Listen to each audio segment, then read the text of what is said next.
નમસ્કાર વિદ્યાર્થી મિત્રો, છેલ્લા લેક્ચરની અંદર આપણે 1 થી 20 MCQ એસાઇનમેન્ટના સોલ્વ કરેલા. આજે આપણે 21થી આગળ MCQ છે એ સોલ્વ કરીશું.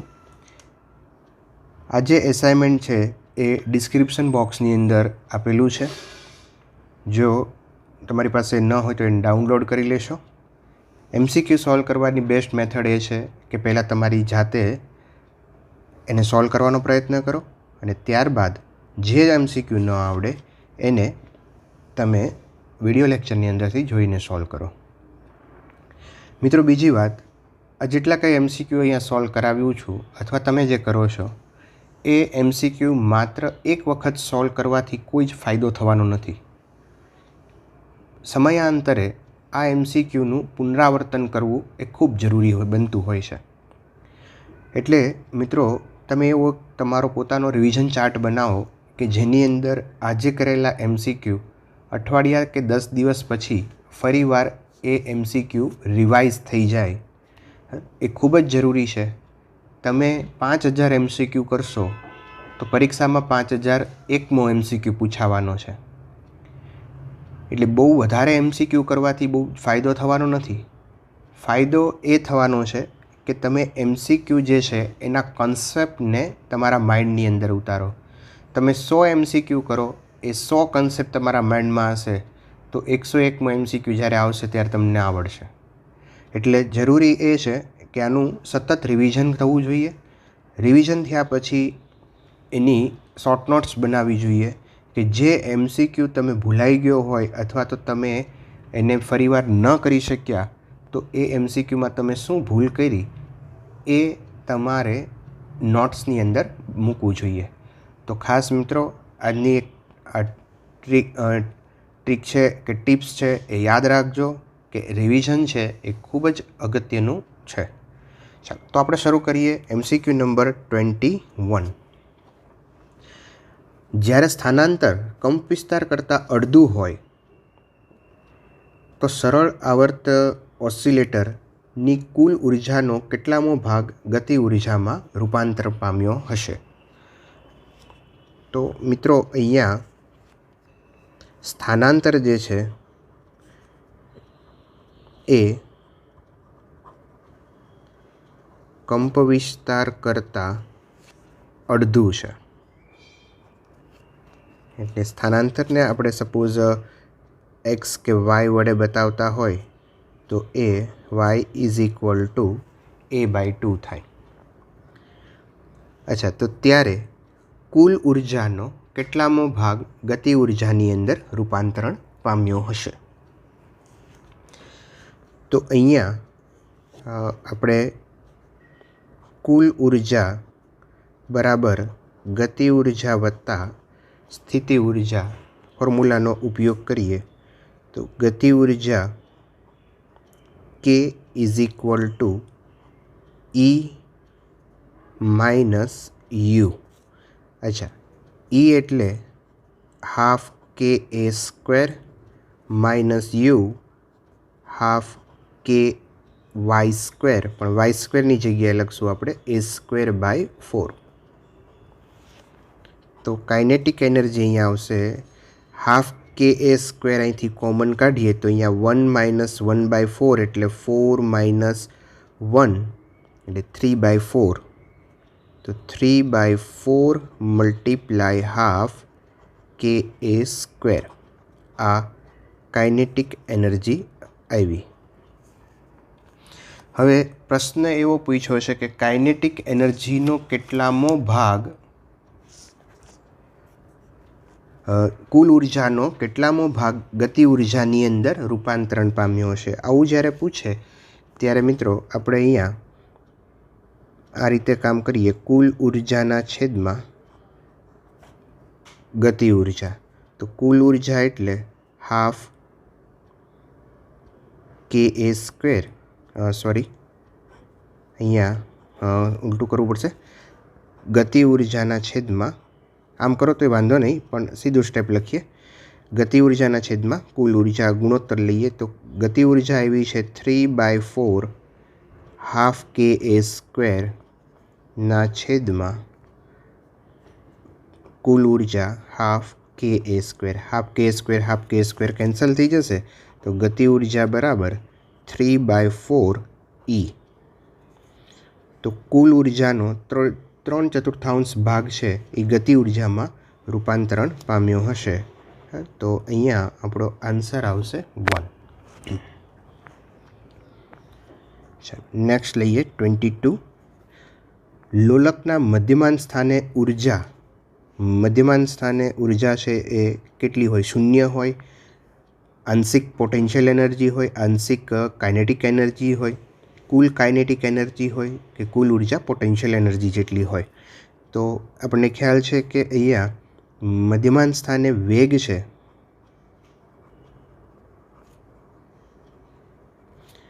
વેગ v મેક્સિમમ હોય માટે કાઇનેટિક એનર્જી છે એ મેક્સિમમ હોય. તો કુલ જે ઉર્જા છે પોટેન્શિયલ એનર્જી છે, કાઇનેટિક એનર્જી મેક્સિમમ હોય અને પોટેન્શિયલ એનર્જી 0 હોય. તો કુલ ઉર્જા બરાબર kinetic energy plus potential energy આપણે કરીએ તો પોટેન્શિયલ એનર્જી 0 છે એટલે કુલ ઉર્જા છે એ કાઇનેટિક એનર્જી જેટલી થઈ જાય. તો અહીંયા આન્સર આવશે 3. ઓપ્શન જે છે એ ત્રીજો આવશે. 23. સરળ આવત ગતિ કરતા કણની કુલ ઉર્જા નીચેનામાંથી કયા પૈકી રાશિના વર્ગના સમપ્રમાણમાં છે? તો કુલ ઉર્જા E is equal two half કે એ સ્ક્વેર છે. તો E પ્રપોઝનલ ટુ એ સ્ક્વેર ઇમ્પ્લાઇઝ E પ્રપોઝનલ ટુ એ સ્ક્વેર, એટલે કે અહીંયા કુલ ઉર્જા છે કંપ વિસ્તારના વર્ગના સમપ્રમાણમાં છે માટે આન્સર જે છે એ 2 આવશે. નેક્સ્ટ લઈએ 24. સરળ આવર્ત ગતિમાં કંપન કરતા કણની કુલ ઉર્જા E છે. જો તેનો કંપ વિસ્તાર અને આવર્તકાળ બમણો હોય તો તેની કુલ ઉર્જા કેટલી થશે? કુલ ઉર્જા E is equal two formula છે હાફ કે એ સ્ક્વેર. કેની જગ્યાએ આપણે લખી શકીએ m ઓમેગા સ્ક્વેર, દેન હાફ m ઓમેગા સ્ક્વેર એ સ્ક્વેર. અચ્છા, હવે અહીંયા આપણને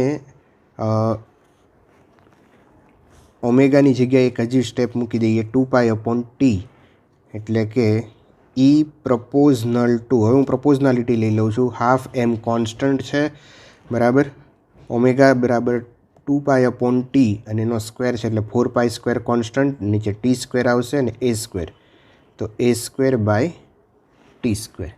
તો ઉર્જા જે છે એ a²/t² જેટલી આવશે. હવે અહીંયા જે કંપ વિસ્તાર અને આવર્તકાળ બંને બમણું કરવાનું છે. આને બમણું કરશો, આને બમણું કરશો તો બંનેનો બમણું કરીએ એટલે બેયના 4 જે 4 આવશે કેન્સલ થઈ જશે, અથવા તો અંશ અને છેદમાં બે બમણું થાય છે તો કુલ ઉર્જામાં કોઈ ફેર પડશે નહીં. તો આન્સર જે છે એ E આવશે અને ઓપ્શન જે છે એ 4 આવશે. 25 MCQ. સાદા દોલિત લોલકમાં એક દોલનમાં દોરી વડે થતું કાર્ય. અચ્છા, દોરી વડે, તો દોરી અહીંયા સાદા લોલકની અંદર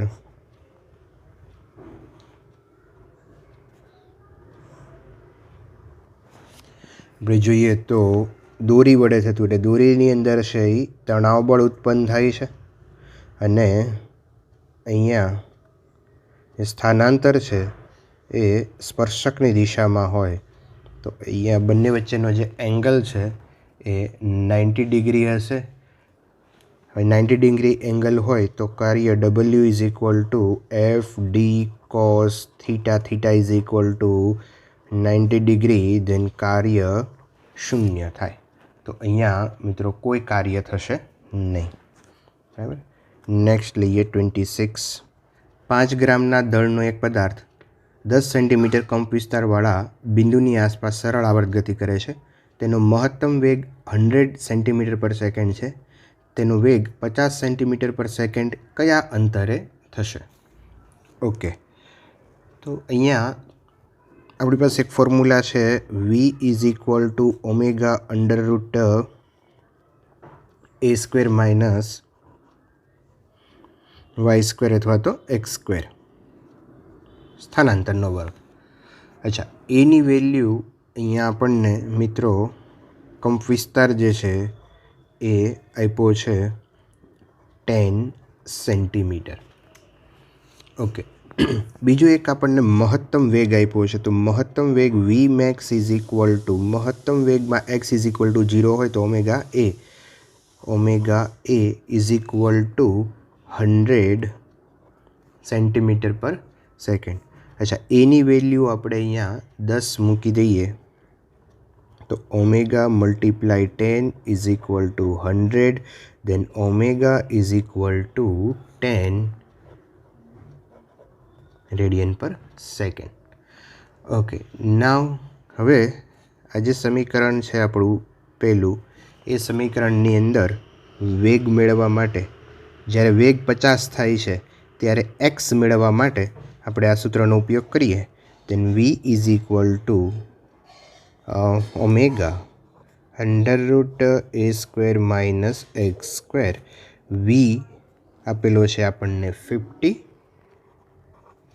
ઓમેગા છે 10 under root 10 square minus x square. Okay, તો અહીંયા મિત્રો આ 0 કેન્સલ થઈ જશે, બે બાજુ વર્ક કરી નાખીએ તો 25 is equal to 100 minus x square.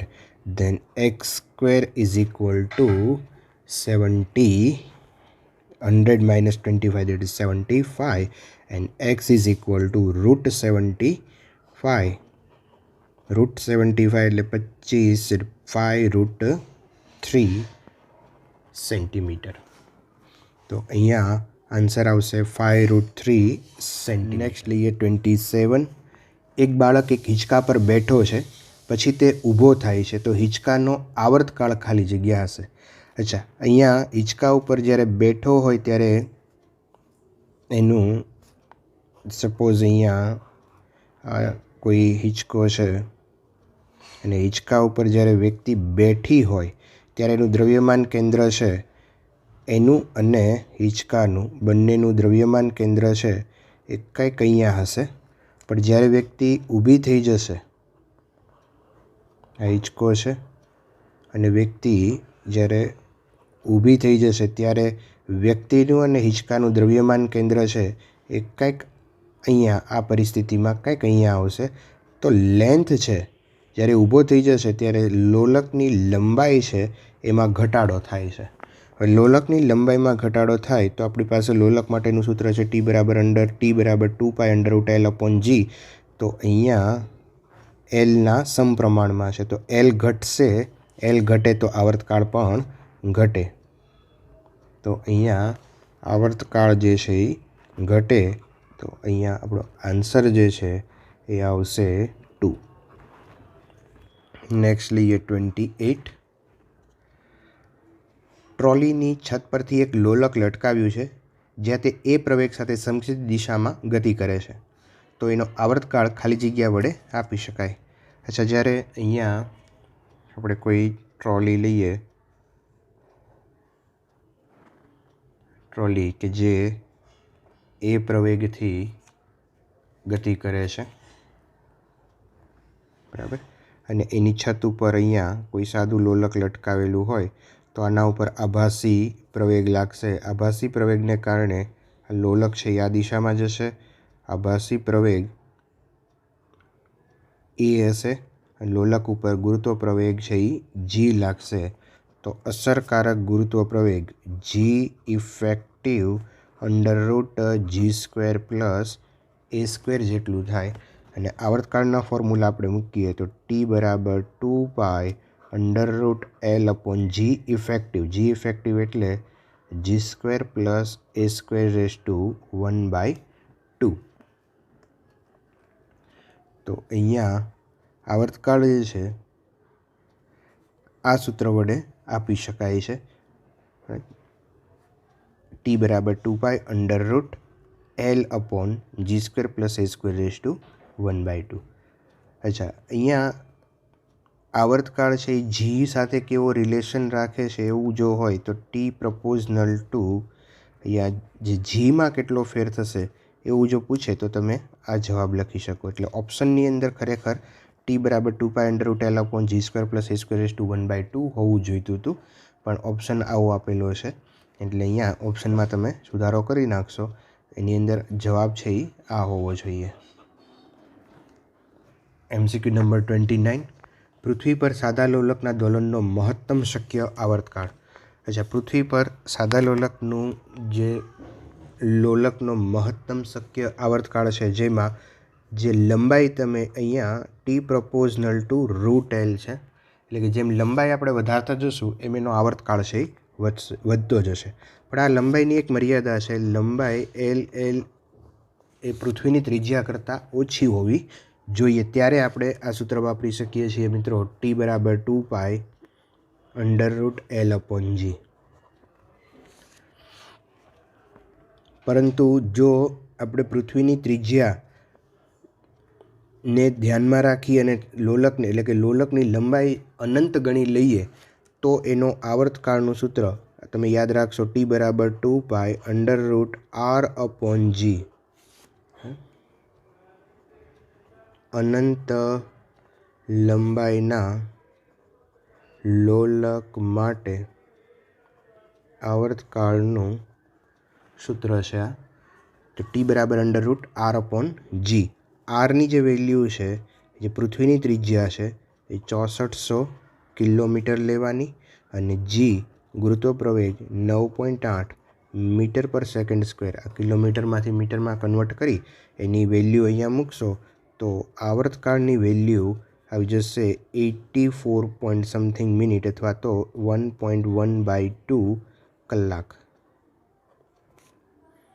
તો આ આપણો આન્સર આવશે અને ઓપ્શન છે એ ચોથો આવશે. અહીંયા 3/2 એટલે 1.5 કલાક એટલે ઓલમોસ્ટ 90 મિનિટ જેવું થાય. નેક્સ્ટ લઈએ 30. સ્પ્રિંગ કાંટામાં સંગ્રહિત ઉર્જા ખાલી જગ્યાના સ્વરૂપમાં હોય છે. તો બહુ સિમ્પલ છે, સ્થિતિ ઉર્જાના સ્વરૂપમાં હોય છે. સ્પ્રિંગની સ્થિતિસ્થાપકીય સ્થિતિ ઉર્જાના સ્વરૂપમાં એનો સંગ્રહ થયેલો હોય છે. નેક્સ્ટ 31 છે, પૃથ્વી પર સ્પ્રિંગ લોલકનો આવર્તકાળ T છે. સ્પ્રિંગ લોલક એનો આવર્તકાળ T છે અને ચંદ્ર પર લઈ જવામાં આવે અને દોલનો કરાવવામાં આવે તો દોલનનો આવર્તકાળ શું થાય? એટલે સ્પ્રિંગ લોલકના આવર્તકાળનું સૂત્ર છે ટી બરાબર 2π√m/k. બરાબર. આની અંદર ક્યાંય ગુરુત્વપ્રવેગ આવતો નથી, એટલે ચંદ્ર પર લઈ જવામાં આવે, ચંદ્ર પર આવર્તકાળમાં કોઈ જ ફેરફાર થતો નથી. ચંદ્ર ઉપર લઈ જવામાં આવે તો એના આવર્તકાળમાં કોઈ ફેરફાર થતો નથી, કારણ કે ચંદ્ર ઉપર દળ નહીં બદલાય અને સ્પ્રિંગ કોન્સ્ટન્ટ પણ બદલાશે નહીં. તો ચંદ્ર ઉપરના એના આવર્તકાળમાં કોઈ ફેરફાર થશે નહીં.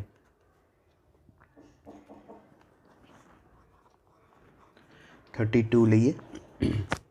એક સ્પ્રિંગને તેના એક છેડેથી એમ દળ લટકાવ્યા પછી દોલિત કરવામાં આવે છે અને તેનો આવર્તકાળ છે એ 2 સેકન્ડ છે.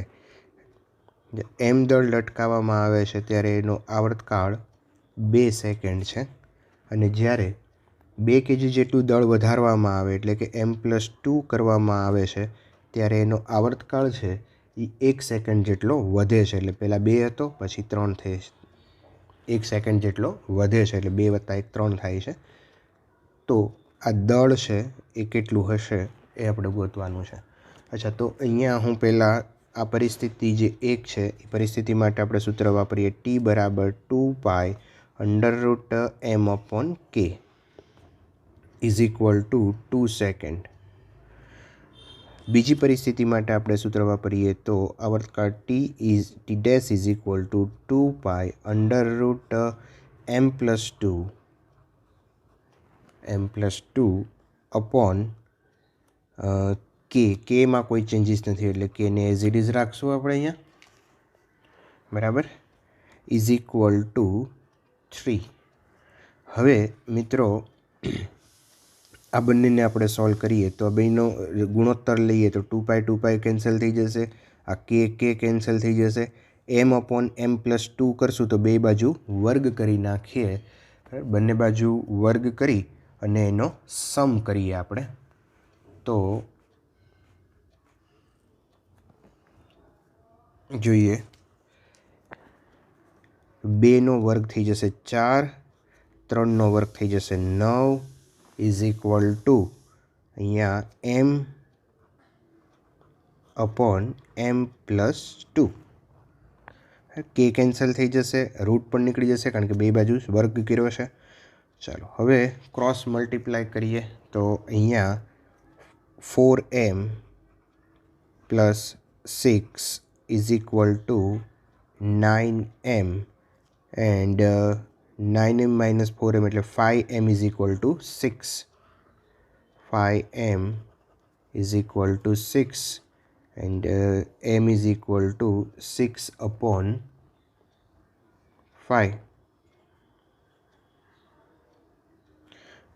સોરી અહીંયા 8 થશે, સોરી અહીંયા 8 આવશે, અહીંયા પણ 8 આવશે. 8/5 that is 1.6 kg. તો માસ એનું દળ જે છે એ 1.6 kg આવશે. નેક્સ્ટ લઈએ આપણે 33. સરળ આવર્ત ગતિ કરતાં કણનું ગતિનું સમીકરણ આપણને અહીંયા આપ્યું છે d2x/dt² plus kx is equal to 0. તો કણનો આવર્તકાળ ખાલી જગ્યા હશે. મિત્રો આ જે પદ છે એને આપણે સરળ આવર્ત ગતિના વિકલ સમીકરણ સાથે સરખાવીએ. d2x/x લ્યો કે y લ્યો dt² પ્લસ ω² x ઇઝ ઇક્વલ ટુ 0. તો અહીંયા આવર્તકાળ ગોતવા માટે ઓમેગાને આની સાથે સરખાવીએ તો ω² ઇઝ ઇક્વલ ટુ કે. આવર્તકાળ માટે ઓમેગા બરાબર 2π/t that is 4π² is equal to K. Then t is equal to 2π અને રૂટ કે. અહીંયા થઈ જશે રૂટ કે. તો આ આપણો આન્સર આવશે અને ઓપ્શન જે છે એ ફર્સ્ટ આવશે. ટીને સૂત્રનો કરતા બનાવ્યો છે. નેક્સ્ટ આપણે લઈએ 34. નીચે દર્શાવ્યા પ્રમાણે અહીંયા એક આકૃતિ આપણને બતાવેલી છે અને એ આકૃતિની અંદર દળના દોલનની આવૃત્તિ છે એ આપણે મેળવવાની છે.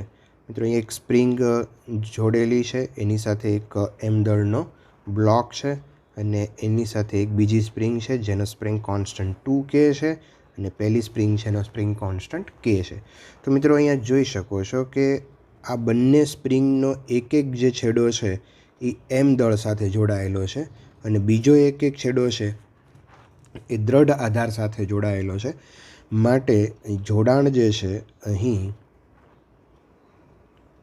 જોડાણ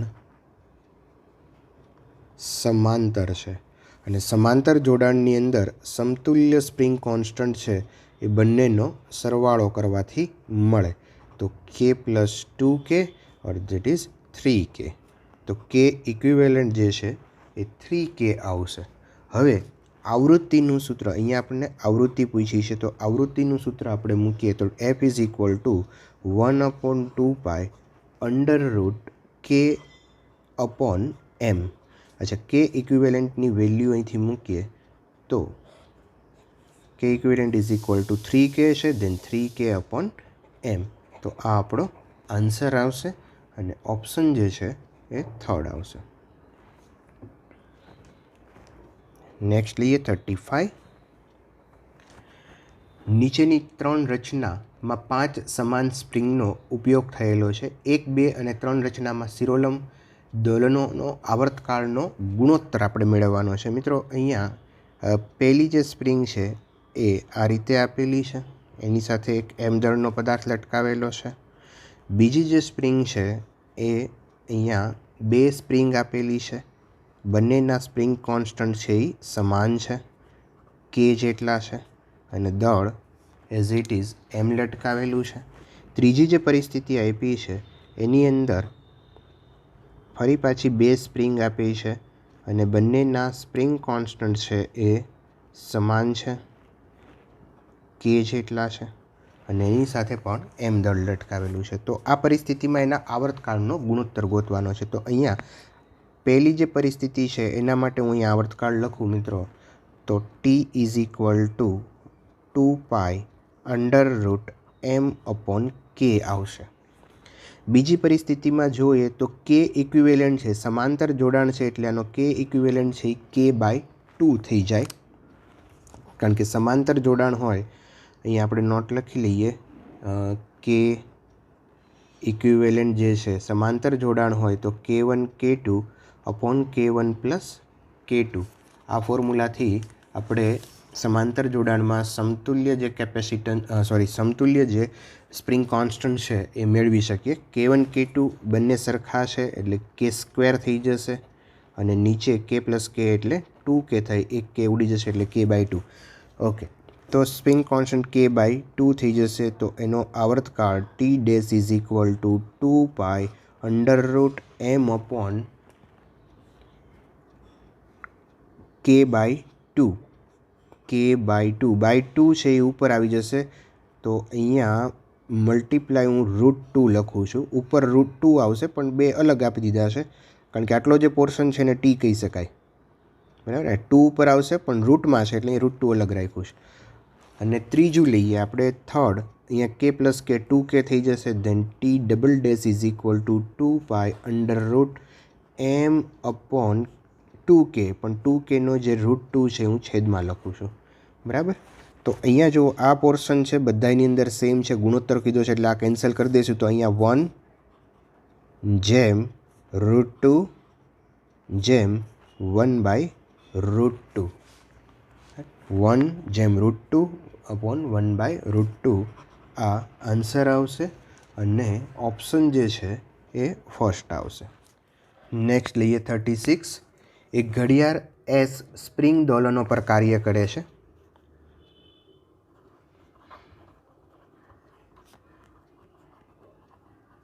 એટલે કે સ્પ્રિંગ લોલક બનાવેલું છે, અને બીજી ઘડિયાળ P છે એ લોલકના દોલનો પર કામ કરે છે.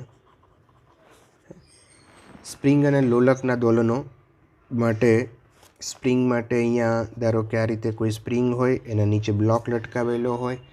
નાના સ્થાનાંતર માટે આ સ્પ્રિંગ દોલનો છે, અને સાદા લોલક માટે અહીંયા કોઈ એક દોરી છે, અને દોરીના છેડે જ્યારે આપણે નાની એવી દળદાર વસ્તુને લટકાવીએ ત્યારે આ જે દોલનો છે એ લોલકના દોલનો છે.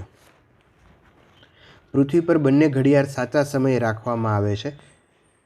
તેને જ્યારે ચંદ્ર પર લઈ જવામાં આવે તો માત્ર P ઘડિયાળ જ સાચો સમય બતાવશે, માત્ર S ઘડિયાળ જ સાચો બતાવશે, કે બંને સાચા સમય બતાવશે, કે તેઓમાંથી એક પણ સાચા સમય બતાવશે નહીં. અચ્છા, S છે સ્પ્રિંગના દોલનો છે. સ્પ્રિંગના દોલનો માટેનો આવર્તકાળ T બરાબર 2π√m/k છે, જેમાં ગુરુત્વ પ્રવેગ આવતો નથી, એટલે ચંદ્ર ઉપર લઈ જાઓ તો સ્પ્રિંગના દોલનોમાં કોઈ ફેર પડશે નહીં. પણ જ્યારે લોલકનું જે આવર્તકાળનું સૂત્ર છે એ T બરાબર 2π√L/g છે, તો g છે એ ચંદ્ર ઉપર બદલાઈ જશે, તો લોલકના દોલનો બદલાઈ જશે. S સ્પ્રિંગના દોલનો ન બદલાય. આ આપણો આન્સર આવશે, અને ઓપ્શન જે છે એ 2 આવશે. નેક્સ્ટ લઈએ 37. સ્પ્રિંગ અચળાંક k છે, જ્યારે તેને n સમાન ભાગમાં વહેંચવામાં આવે તો એક ટુકડાનો બળ અચળાંક કેટલો થાય? અહીંયા આપણે ભણી ગયા છીએ થિયરી લેક્ચરની અંદર k proportional to 1/L અથવા તો KL is equal two constant, બરાબર. તો જો સ્પ્રિંગના n ભાગ કરવામાં આવે તો સ્પ્રિંગ કોન્સ્ટન્ટ છે એ n ગણો થાય, k dash is equal two NK. અને ઓપ્શન જે છે એ ફર્સ્ટ આવશે. 38. સ્પ્રિંગનો બળ અચળાંક k છે અને L1 થી L2 સુધી તેના વિસ્તરણમાં કરવામાં આવે તો કાર્યનો જથ્થો ખાલી જગ્યા હશે. તો સ્પ્રિંગની અંદર એની સ્થિતિસ્થાપકીય સ્થિતિ ઉર્જાનું સૂત્ર છે U ઇઝ ઇક્વલ ટુ, અથવા તો કાર્ય ઉર્જા કયો કે કાર્ય કયો બંને વસ્તુ સેમ છે. You is equal two half કે એક્સ સ્ક્વેર. અચ્છા, એને L1 થી L2 સુધી લંબાઈ સુધી ખેંચવાની છે, તો એમાં કેટલો ઉર્જાનો સંગ્રહ થાય? તો અહીંયા W બરાબર ડેલ્ટા કે પણ તમે લખી શકો ગતિ ઉર્જાનો ફેરફાર અથવા તો સ્પ્રિંગની સ્થિતિસ્થાપકીય ઉર્જામાં થતો ફેરફાર. કાર્ય 1/2 કે કોમન લઈ લેશું. એક્સ સ્ક્વેરની જગ્યાએ અહીંયા L1 square minus L2 square, કારણ કે L1 જેટલું હતું એમાંથી L2 જેટલું કરીએ છીએ તો એમાં કેટલો સંગ્રહ થાય, તો બંનેની બાદબાકી કરીએ, આ આપણો જવાબ આવશે અને ઓપ્શન જે છે એ 4 આવશે. ચાલો નેક્સ્ટ લઈએ 39. 4 kg દળનો એક પદાર્થ 6 મીટર પર સેકન્ડના વેગથી ગતિ કરતા એક સ્પ્રિંગ પર અથડાય છે અને સ્પ્રિંગ x જેટલી દબાય છે. જો સ્પ્રિંગ અચળાંક 900 ન્યૂટન પર મીટર હોય તો એક્સનું મૂલ્ય ગોતો. તો અહીંયા બહુ સિમ્પલ છે. ગતિ કરતો પદાર્થ પાસે ઉર્જા છે એ હાફ mv² જેટલી હશે અને એનું રૂપાંતરણ સ્પ્રિંગની સ્થિતિસ્થાપકીય સ્થિતિ ઉર્જામાં થાય છે, એટલે કે હાફ kx². અહીંયા આપણે એક્સને સૂત્રનો કરતા બનાવીએ તો v√m/k થઈ જશે અને હવે અહીંયા વેલ્યુ મૂકીએ. વીની વેલ્યુ આપણને આપી છે 6, એમની વેલ્યુ છે 4 અને કેની વેલ્યુ છે 900. બરાબર, તો અહીંયા 6 × 2 ડિવાઇડેડ બાય 30, આનું 4નું વર્ગમૂળ 2, 900નું 30. બરાબર, એટલે અહીંયા થઈ જશે 12/30. બરાબર. અચ્છા, આ જે જવાબ આવશે મિત્રો એ મીટરમાં હશે. આને સેન્ટીમીટરમાં કન્વર્ટ કરવા માટે હું 100 વડે મલ્ટીપ્લાય કરી નાખું. 0 કેન્સલ થઈ જશે. અહીંયા 2 આવશે. 2 × 2 4, 4 × 10 દેટ ઇઝ 40 સેન્ટીમીટર. આ CMમાં રૂપાંતર કરતા. બરાબર, તો અહીંયા આવી જશે 40. ઓકે, ચાલો મિત્રો, અહીંયા આપણે અટકીએ છીએ. નેક્સ્ટ લેક્ચરની અંદર અહીંથી આગળ MCQ છે એ સોલ્વ કરશું, પણ એ પહેલાં તમે MCQ સોલ્વ કરવાનો પ્રયત્ન કરજો. Thank you.